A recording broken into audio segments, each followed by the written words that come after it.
અમદાવાદના દરિયાપુર વિસ્તારમાં 81 વર્ષીય વૃદ્ધની હત્યા કરી લૂંટ ચલાવનાર લસ્સીવાળી લેડીનો ભેદ અમદાવાદ ક્રાઇમ બ્રાન્ચે ઉકેલી નાખ્યો છે।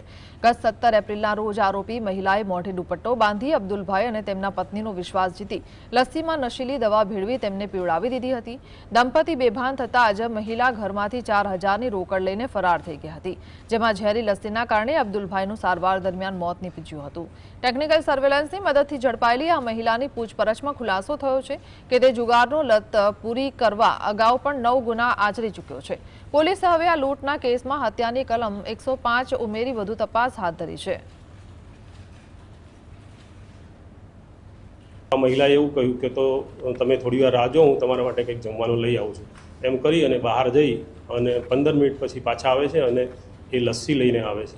અને આ લસ્સી આ બંને જે હસબન્ડ વાઈફ હતા, જુબેદાબેન એમને એમના હસબન્ડ, એમને લસ્સી પીવડાવે છે અને લસ્સી પીધા બાદ આ બંને જણા અર્ધબેભાન જેવા થઈ જાય છે।